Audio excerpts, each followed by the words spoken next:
This year, Israel marks the 60th anniversary of its existence as a sovereign state. Let me hit you. This was famous.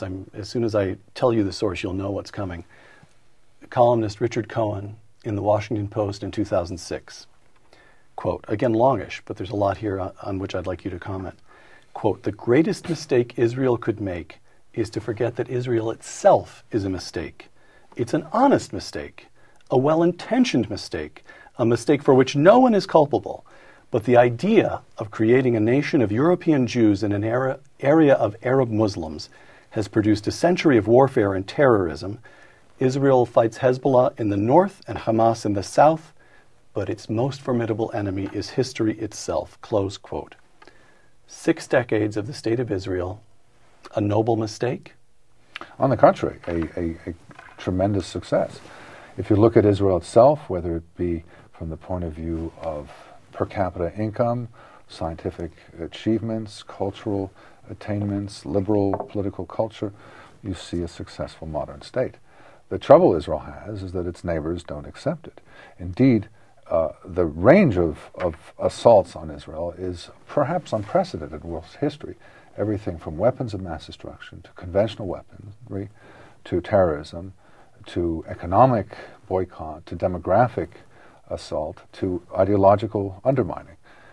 An extraordinary array of assaults, but Israel has thus far successfully withstood it and created something very valuable in the middle of a region that is politically very sick and very troubled, with Saddam Hussein's and Gamal Abdel Nasser's and so forth. Ayatollah Khomeini's, there's nothing to compare to Israel as a bastion of modern, liberal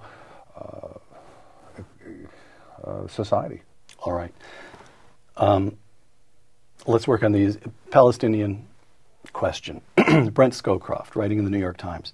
What is required is to summon the will of Arab and Israeli leaders, led by a determined American president, to forge the various elements into a conclusion.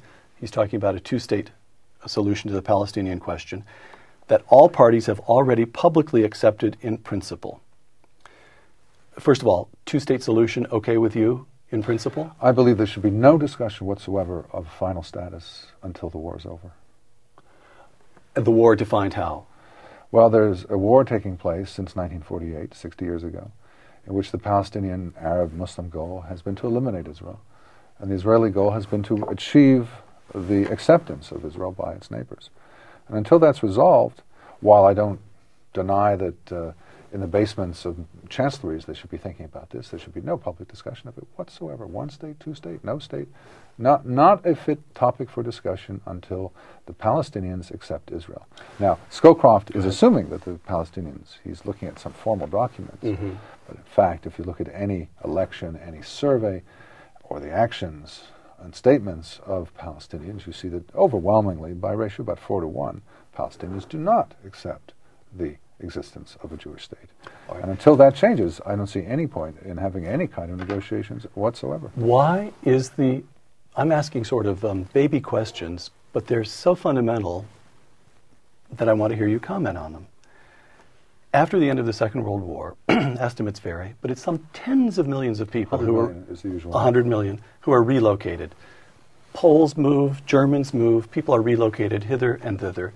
Pakistanis, Indians, Vietnamese, Koreans. All right. And only the Palestinians remain in these squalid conditions, in an indeterminate status, all these decades later. Exactly. Why?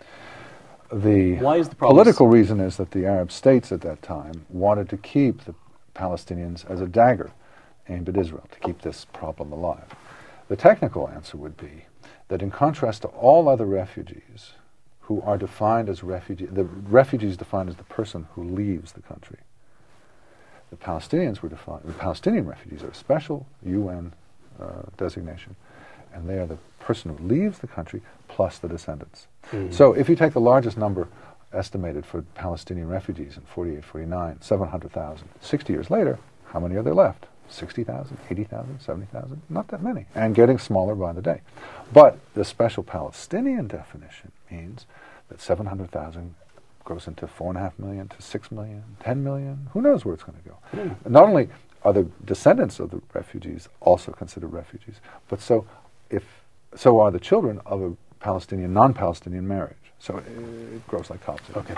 Now, you mentioned that Israel wants acceptance by its neighbors. This, for me, is one of the great puzzles about modern Israel. Why? Why is it impossible for Israelis to say, we have about the best peace we're going to get right now? It depends on the notion that the IDF are, relative to their Arab neighbors, invincible, and that the State of Israel has the will to use the IDF, the Israeli Defense Forces, when it needs to do so. And that's about what we're going to have to live with for some undetermined period of decades. Why is there this craving to continue to probe on the diplomatic front after rebuff, after rebuff, after intifada, after intifada? Why? Good question. Well, for 45 years, roughly, from 1948, the creation of Israel, till 1993, the Oslo Accords, what you just described was more or less the Israeli point of view, or to put it slightly differently, deterrence.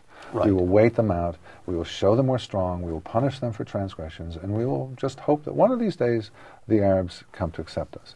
But since the Oslo Accords, the dominant policy has been resolution. The first one was victory, and since 93 it's to get resolution.